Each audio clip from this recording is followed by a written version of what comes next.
The government has vowed to streamline the betting industry to curb quick money crazy that seems to be taking over the nation. Speaking after holding talks with betting firms, Interior CS Fred Matiang'i said his ministry is in the process of formulating a betting policy and gaming bill which will help create laws to police the sector. Have a lot of monkey business in this sector, and now is the time to clean up.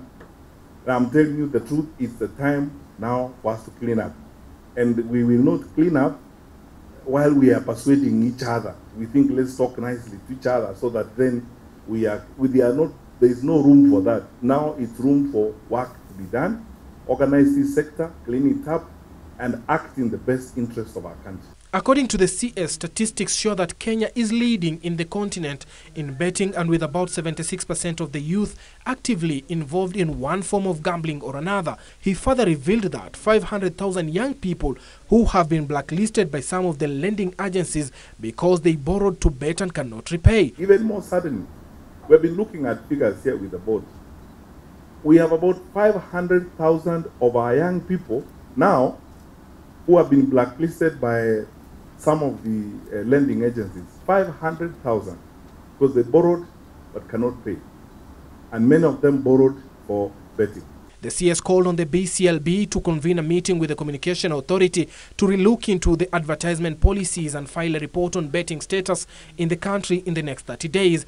In the next 30 days, they give me a status report on the betting in the country, complete with annotation, profiling the agencies that are involved in this and so on.